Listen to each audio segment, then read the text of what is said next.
5 pillars of Islam. A declaration of faith. There is only one God. Prayer, fasting, zakah, hajj. God has created all human beings equal. As we accept differences amongst brothers within our own families, why can't we accept differences among brothers in humanity in our own points of view about life? Do you know what Islam is? It's a way of life for all. It is taught in the Quran for big and small. Islam is a way of life, a complete way. Alhamdulillah, all praise is due to Allah. We praise Him with all His beautiful names. I greet you all with the Islamic greetings. Assalamu alaikum wa rahmatullahi wa barakatuh. May peace and blessings of the Almighty God, Allah, be upon all of you all. We have a topic, building bridges between Hindus, Christians and Muslims. So this is going to be a more of an interactive session on Q&A. And this question answers are allowed only for the brothers and sisters of other faiths. This is a purely an exclusive session for them. We have Dr. Bilal Phillips. So we'll straight away go on to this session. So I request Dr. Bilal Phillips to just introduce Islam briefly and start the question and answers. I would first, after praising God and asking that His peace and blessings be on all of His prophets, like to welcome all of our non-Muslim guests here. And I appreciate your willingness to come and share your ideas with us. And that's what we're here for, to help you to understand why we do or why we say the things that we say as Muslims, and to improve relations with peoples of other faiths, because ultimately, we are all trying to do what is good. We are all in favor of what is beneficial for the welfare of our communities, our societies. So we really should not be at odds with each other. We shouldn't have misunderstandings, especially in these days where lines of communication are readily available. So that's what we are here to share with you. That Islam, if we look at its most basic foundations, what are known as the 5 pillars of Islam, that in one way or another, I'm sure you would all agree that they represent good principles for life. Whether it is the first of the pillars, which is a declaration of faith, that one be open with one's faith, not to hide it, to pretend, but to be real. This is what I believe, this is who I am. That is the first step for the Muslim. For a person to be a Muslim, he or she should openly declare their faith. Faith that there is only one God, which virtually all societies in the world agree that there really is only one God. But how that God is perceived is where we find differences of understandings, etc. But the idea that there's ultimately one supreme being who governs all, this is shared by all societies around the world. And for the believing people, we are the majority. Those who claim that there is no supreme being, they are in fact a small, strange, abnormal minority. This is reality. I know those of you who are visiting who may be atheists might say, why would you want to say that? Well, This is what history shows us. Wherever we go in the world, whatever age, whatever society, whatever civilization, backwards, developed, underdeveloped, people believe in God. A minority you find around the world who say there is no God. So as believers, this is a common ground that we should share and help those who have lost their way to the state where they don't recognize that there is a God, help them to find their way back.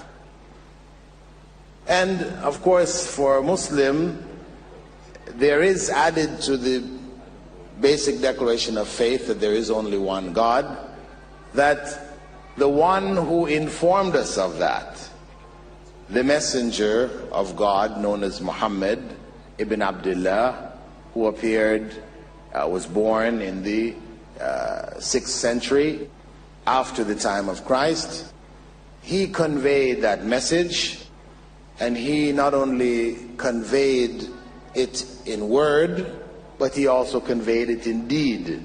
So a Muslim, when he or she declares their faith, they not only recognize the unity of God, that there is one God, ultimate God, but also that the messenger who brought this message is to be followed, meaning he represents the guide in life. He is the example of how we should live our lives. That's the first pillar of Islam. And I'm sure all religions have comparable guides. People depend on, commit themselves to believing that they are the example for them. So I'm sure any person who believes in God would say, yes, that is a reasonable principle. We should have guides. We should have somebody to show us how to live a good, righteous, pious, beneficial life. The second pillar of Islam, the prayer, praying 5 times a day. Well, some people might say, well, that's a lot. You know, how about once a week or a couple of times a week? That may be a little more. Well, of course, it's a choice. If a person commits himself or herself to pray 5 times a day, in other words, trying to communicate with God 5 times a day, trying to remember God 5 times a day, we say the more the merrier. Really, nothing bad about that. Even if you as an individual may personally feel it's a bit too much for you, but still, the idea if somebody wanted to do that's a good thing. Because the more we remember God, the better people we will be. So, again, the second pillar of Islam, 5 times daily prayer. No believer in God would say, hey, that's not good. No. The third pillar, fasting. Fasting in the month of Ramadan. 1 month every year, Muslims are required to fast for 30 days. Daylight hours. And fasting is something instituted in virtually every religion. Even if people today don't do it, we go back into the scriptures, you will find the people of the past did. So if we're not doing it and they did it, it means somehow we slipped off the path a bit. We need to get back on the path. Because fasting was prescribed by God because it is good for human beings, whether physically or spiritually. And of course, the spiritual concerns are the greatest. Fasting, which teaches self-restraint, control of one's basic desires, so that throughout the rest of the year, when we're not fasting, the lessons learned in fasting should be applied. And of course, all of what we're talking about here are ideal principles that people should strive for. Now, I know you might say, but I know some Muslims who fast every year and they don't seem to be very restrained. They don't manage to restrain themselves at all. Well, probably because they're not fasting as they were supposed to fast. And because there are principles and rules for fasting. There is the letter of the law. You don't eat or drink or have sexual relations between dawn and sunset. That's the letter.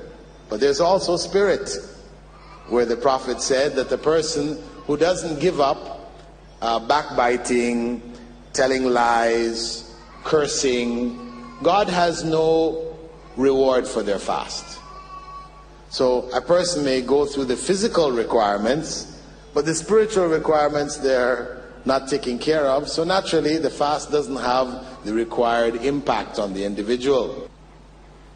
The fourth pillar of Islam is zakah, or charity, which is an obligation on every member of the community who has surplus wealth.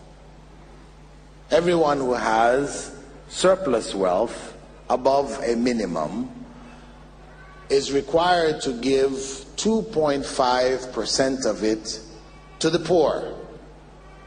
Not to the church, the temple, or the mosque, or to the imam or the priest, but to the poor. Recirculating some of our surplus with the needy members of the society and the community. And again, anyone who believes in God, even if you didn't believe in God, you would say, that's a good thing. That's beneficial. It is helpful. And the last of the pillars, the one which might be a little different, that of the pilgrimage, Hajj, the fifth pillar of Islam, where Muslims once every year gather, some 3 million strong. It is a requirement once in a lifetime for those who are able. Those who are not are required to desire it. And what it represents is a celebration of the diversity of humankind and the greatness of God. Because as a Muslim here, Muslims of India are taught that God has created all human beings equal. Doesn't matter what so-called race they belong to, caste or position in society, etc., they are really all equal and one.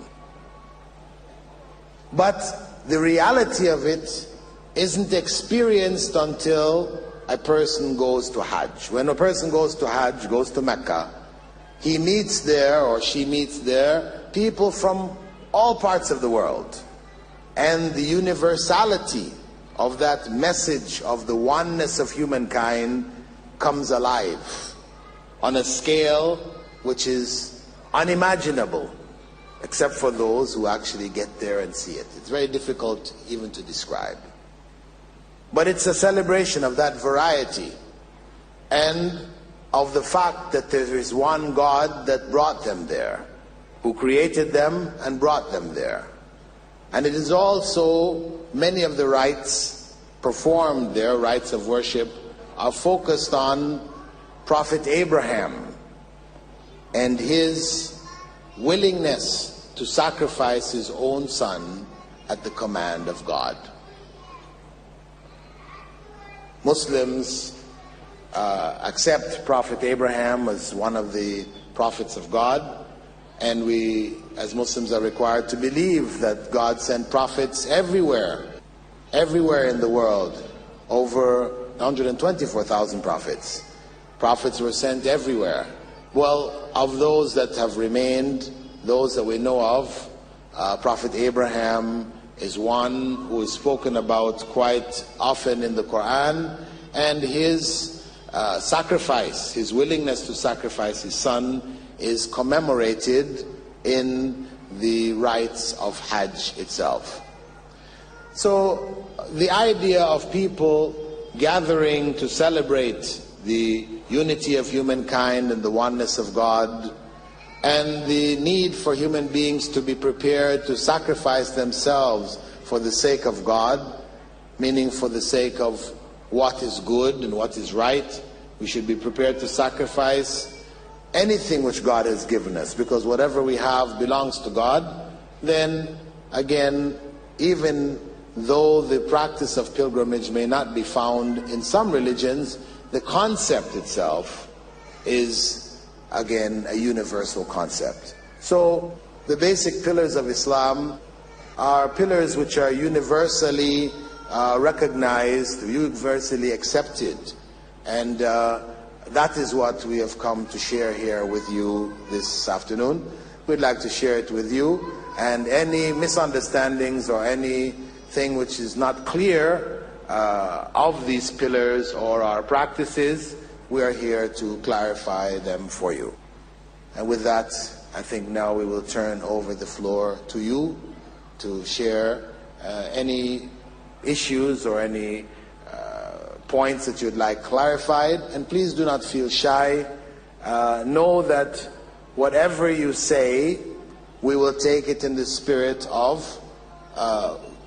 understanding and an attempt to get a clear understanding, a better understanding, and not one that you're trying to attack us or one that you're trying to hurt our feelings. So don't be shy to ask any question. Don't feel that any question is too embarrassing or whatever. This is our welcome to you to share with us anything you have. Thank you very much for being here, and we hope that you will share. Please. My name is Professor Selvarajan from Madras University. I received invitation from you. Thank you, sir. Yeah, he has given a beautiful account of the 5 pillars of the Islam. And because your Islam is in a different language, many people are not aware of it. Now I had a very good perception of what Islam and 5 pillars. Sir, our President Abdul Kalam has been telling that we must have a vision of universal brotherhood and a global family. I think you must have heard of our President Abdul Kalam. But when we go to airport or when we get into flight, we are always suspecting everyone and searching all suitcases, everything. Life is full of tension. When do you think this global family would come up? Thank you. Well, I think that the global family will only come when we are able to understand each other on the most basic levels. If we are unable to understand each other, if there are tensions amongst us between ourselves and our neighbors, our communities from state to state or whatever, we have not established that communication, those open lines of communication on the most basic levels, then we cannot expect it to appear on the higher levels. Perhaps maybe we're thinking from the top down, but we need to think from the bottom up. So we need more and more gatherings of this type, shared by various communities where we can share our beliefs with each other and come to mutual understandings and to work out whatever problems and misunderstandings exist amongst us. Because truly we are one humanity, we are from the same origin, and as we accept differences amongst brothers within our own families, why can't we accept differences among brothers in humanity in our own points of view about life? Dr. Rajan, I am a scientist from the Ministry of Agriculture, and I am also a member from the International Association of Lions Clubs, wherein I have participated in the international conference in Denver, Colorado, USA last year. And I am also the World Constitution World Parliament member that was constituted in Virginia University. And now I have one question. God is one. We represent different religions for worship. We human beings representing from various religions for worship. And why we embrace that is Islam? Kindly enlighten this point. As far as Muslims believe, and now we're talking about sharing belief, right? Muslims believe, yes, that there is only one God, there is only one human race. Even though we've been told there is a variety of races, no, there's just one. And therefore, the need of human beings to worship God, to live in accordance with God's will, that need is fulfilled through God revealing one religion. Because human beings don't have different needs in that sense. We all have the same emotions, the same psychology. Our organization of societies may differ because of technology and things, but basically it's the same. We have a family structure, we have communities, we have states, wherever you go. In history, no matter how far back you go in time, it is the same situation. Human beings have not changed. So we believe that when God created the first two human beings, Adam and Eve, He taught them, He informed them of how He wanted them to live. That we call religion. How He wanted them to live, because He gave them guidelines in terms of how they should relate between themselves, interpersonal relationships, how they should relate to the world around them, which God has provided for them, and how they should relate to God. That religion is not restricted to just how you relate to God, but how you also relate to each other. How do you deal with the environment around you? So religion, the religion of God, was taught to Adam and Eve, the first two human beings. First two human beings who Allah or God created, they were taught the religion of God. As time passed, people multiplied, people strayed away from that original religion, made changes, corrupted, added, and God sent messengers, prophets, to bring people back to that original religion. And as people spread to different parts of the world, of course the prophets were sent to the different parts of the world, always calling them back to that original religion. Islam holds, as Muslims claim, that that original religion was Islam. That Islam itself means submission to the will of the Creator, Sustainer of this world, the one God, who in Arabic His name is Allah. That one God who is not material of the creation, but the Creator Himself. So submission to the will of God, meaning submission to the commandments and instructions of God, that is what Adam and Eve were told to do. And this is what describes that final revelation of that same religion according to the teachings of Islam. So we believe, really, yes, there should be one religion. But human beings are free to make their own choices. Human beings are free to choose for themselves what they feel is best for themselves. And in the end, they will be accountable to God for their choices. That is the sum of our belief with regards to that. My name is Dr. S. Ramu. I am not a Muslim, but I was born and brought up in a Muslim atmosphere, educated completely in a Muslim school. I am tremendously influenced by the teachings of Prophet Muhammad and what is contained in the Quran. And I happened to go through the English as well as Tamil version of the Quran. For a long time, I have been raising a simple doubt which I want to present here. Take for example, Christianity is being preached and followed almost all over the world, because I think it is being propagated in the language of the folk, in the language of the people, where it is being propagated. For example, in Tamil Nadu, in most of the Christian propagations are made in Tamil. People are allowed to worship Jesus Christ or to do any kind of worship in the vernacular language, in the local language. Whereas Islam is insisting on the Arabic language only. I think that is the major impediment for people to follow Islam and to understand what is contained in Quran. Therefore, is there any solution for this, that prayer or worship can be allowed in the local languages? Quran can be translated in almost all languages and made cheaper, available to the people, so that even the common man can understand Islam and follow.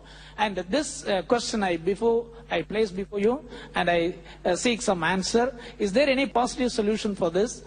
Because the language can easily attract people. A Tamil language through which you can spread Islam, the good teachings of Islam. Nowadays, Islam is being the most misinterpreted religion. It is being deliberately done by some section of the society, which is not acceptable. I don't accept such a miscreant propaganda. Therefore, I request, is there any solution for this problem? And will you allow local languages to be followed in your worship? Thank you very much.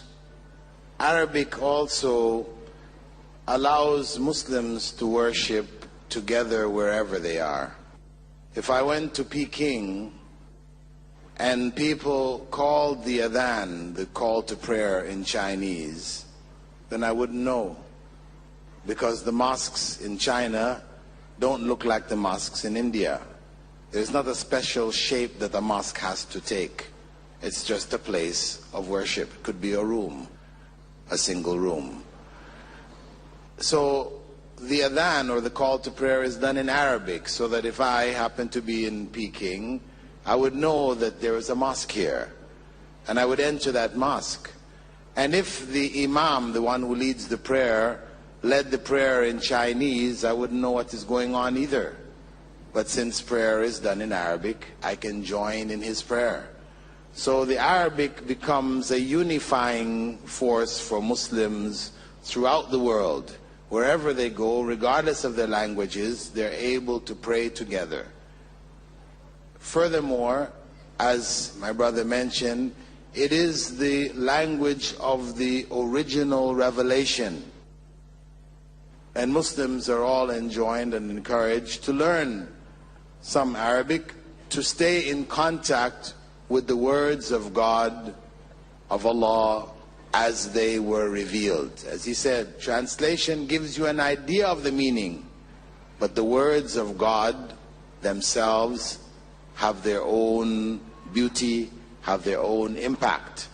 So the translation of the meanings of the Quran has been done in most of the major religions of the world. We have the Quran's meanings translated into Tamil. This is an example of the Tamil translation of the meanings of the Quran, as well as many other languages. So we appreciate your suggestion, and I hope you've understood the reasoning. Next question, please. I'm Nirmal Raj. I was told by my Muslim friends that God created us to worship Him. And those people who are worshipping Him, they'll go to heaven, and those who are not worshipping Him, they'll be passed into the hell. And my doubt is that our whole purpose of life is only to worship God? Or do our life have some other purpose? And if so, what is the actual purpose of our life? When the Quran states that God created, Allah created human beings, and the spirit world we know as the jinn, solely for worshipping Him, that means that for Muslims, according to Muslim belief, that is the essential purpose of life, to worship God. But we have to ask ourselves, what do we mean by worship? See, if we think of worship as merely calling on God and asking Him when we have a need, then that is not what is meant by the statement that we were created to worship God.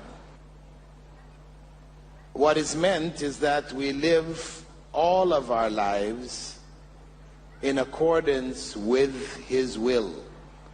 In doing so, we are worshiping. So worship includes all aspects of life, from the time you get up in the morning, how you function, how you clean yourself, how you deal with your family, how you deal at work, in all aspects of your life, till you go to bed at night, when you go back to sleep, all of that becomes worship if you do it in accordance with what God has prescribed for you. So that way of life which God has prescribed, which transforms all of your acts into worship, that way of life brings out from the human being the best, makes him or her the best that he or she can be. So that's the idea, that is the goal behind it. So this life being, this world being a transition world, we believe that there is a greater life to come, the everlasting life. This life is a limited life. We're born at a certain point, we die at a certain point. So this is a transitional world.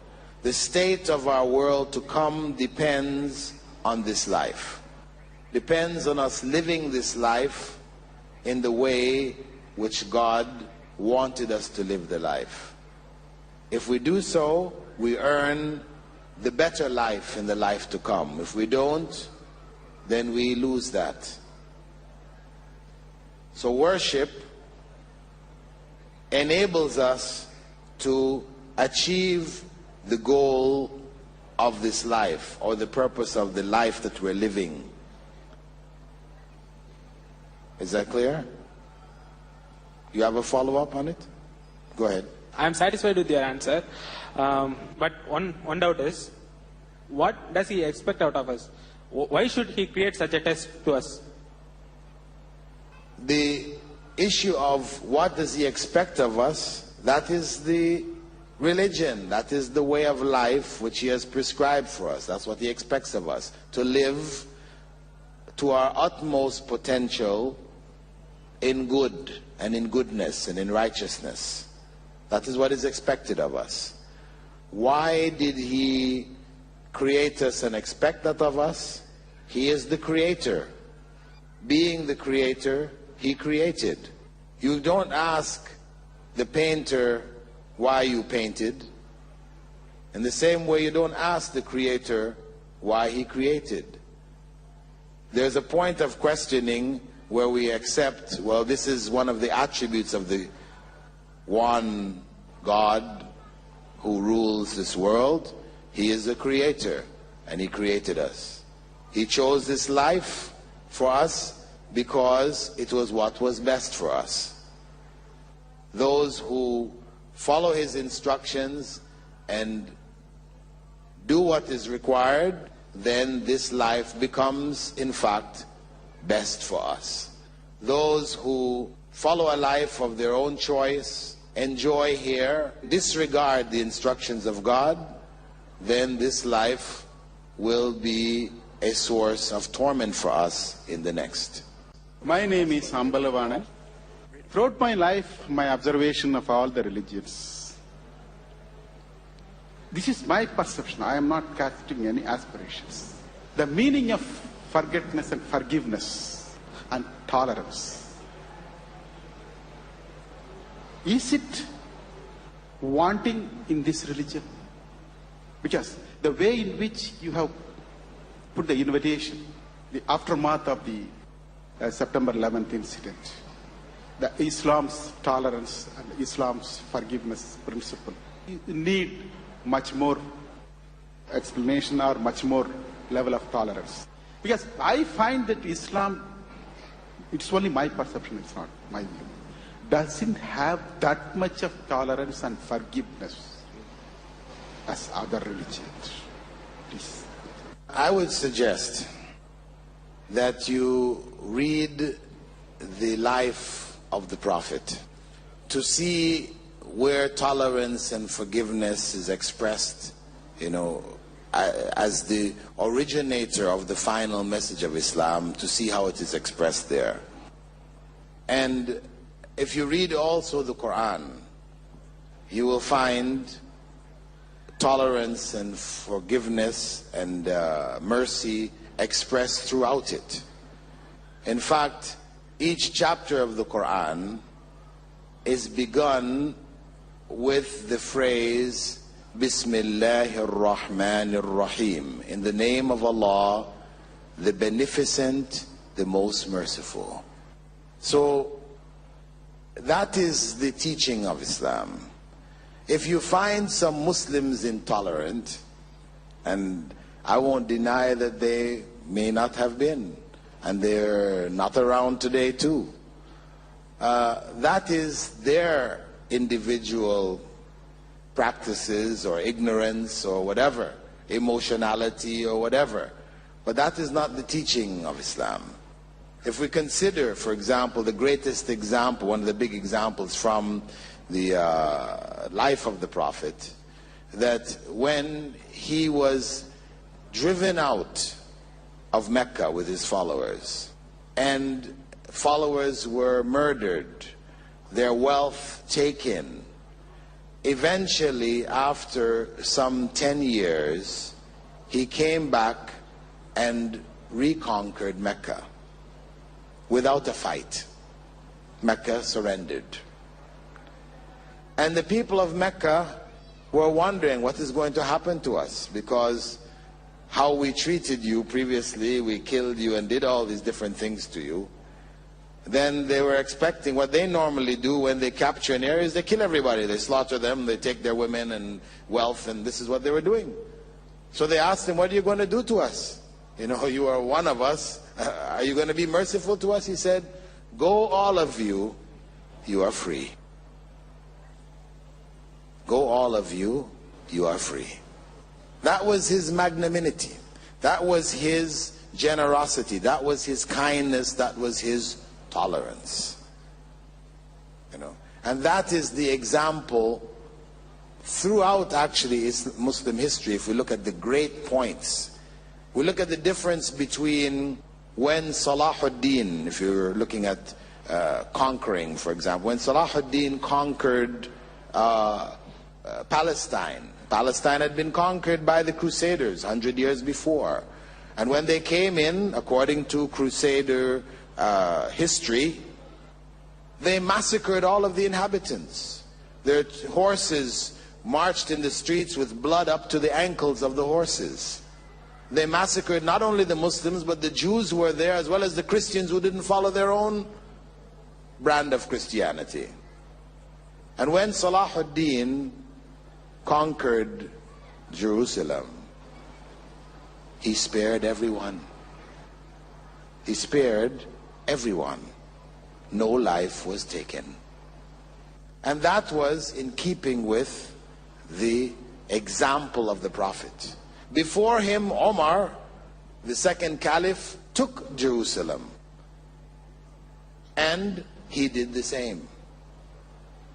So there was an example set by the Prophet. Historically, people follow that example for the most part, but there are examples in history where people didn't. So when we are to look at these different examples, we judge them according to the original example. We say, well, this is what Islam actually taught, but these people did something other than its teachings. So Islam really is a religion full of tolerance, full of forgiveness. But sometimes we find that Muslims aren't. My name is Ramnathan, a former employee of the United Nations. I would like to know the meaning of the term hadith. A hadith meaning conversation, literally in English translation, or something new. From the context, the technical term in Arabic, it refers to the sayings, actions, approvals of the Prophet. The Quran represents direct revelation. Yes, it came on the tongue of the Prophet, but it's direct words of God recorded and memorized. Then the implementation of the Quran says pray, but doesn't tell you how many times to pray, when to pray, how to pray. It just says pray. The hadith now clarifies the details. So the Prophet's life, may God's peace and blessing be upon him, is contained within the hadith as the example. Is there any sisters of other faiths there? As per God's word, Islam believes in God's birth, Jesus Christ's birth and his second coming. And why it doesn't believe in God's death? Please kindly explain me. As you said, Islam believes in God's birth. No, we don't. We believe in Jesus' birth. God, one of the basic attributes of God is that he is eternal. Once we say that God is eternal, to speak about his birth or his death is contradictory. He is without beginning, without end. Everything else of his creation has a beginning and has an end. So we don't speak of God's birth, nor do we speak of God's death. We speak of Jesus' birth, and we do not believe that Jesus was God. Jesus, we believe, was a prophet of God. We do believe he was born of a virgin, that Mary was not married. In Islamic tradition, in the Quran, you will not find any mention of marriage there at all. So we do believe in the virgin birth. But the virgin birth was still, by the will of God, an act of creation of God, not proof that Jesus was God, because we believe Eve was born without a mother. So if Jesus was God because he was born without a father, then what do we say of Eve? Furthermore, Adam was born or came into being without father and mother. So what do we say of Adam? So we look at Jesus' birth, though miraculous, as being a part of the four modes of creation. God may create us without a father and mother, or with father and mother, or without a father, or without a mother. These are the four possibilities. Yes. One of the most confusing words which we have in Islam is jihad. I would like to know the real meaning and the purpose of jihad. Jihad, Arabic word, means to struggle, to strive, to do something good, to overcome something evil. The Prophet said, may God's peace and blessings be upon him, the best jihad is a perfect hajj, perfect pilgrimage. Because in going to make pilgrimage, you have to control yourself. People will step on your toes, people will, maybe you'll lose some of your provisions. You know, you will find difficulty. And people crushed together, 3 million people in one location, you can imagine. There will be people's tempers, all these things will be there. And you will be driven to want to argue or to shout or to get upset, but you're told to be calm, to be patient. The perfect hajj, which one is able to get through those 8 days without flying off the handle, you know, arguing with people next to you, shouting at somebody else, but patiently bearing whatever difficulties you find. So the Prophet said this was the best jihad. Hajj was the best jihad. So this is telling us that the term jihad, though today it is associated with picking up a gun and trying to kill somebody, this is not the original meaning of the term. Now, jihad has a variety of different levels. It may require that one picks up a gun, to defend one's life or to defend one's community where one comes under attack. Yes, this is there too. But it starts at the most basic level in the heart. On another occasion, the Prophet had said that the greater jihad is the jihad of the heart, where one struggles against the evil tendencies within the heart, because God has created us with an awareness of both good and evil. Each human being is born with that. And religion is supposed to help that good side, support the good side, help the person to make the right choices. But still, it is the individual who has to make those choices. So when that individual struggles against his or her evil tendencies, they are involved in jihad at the most basic level. And if one cannot engage in that level of jihad, then none of the other levels are true jihad. Because we do this for the sake of God, believing that this is what is pleasing to God. This is what God wants from us, that we be good people, we promote goodness, we live goodness.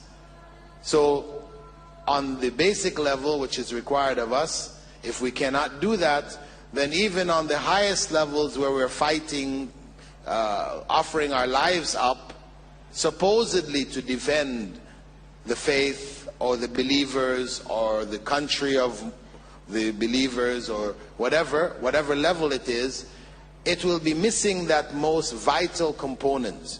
And the Prophet had said that such a person who fights there without that vital component, in fact, will not earn the reward, will not be a true martyr, will in fact end up a loser in the next life. So jihad is the struggle against evil on all levels.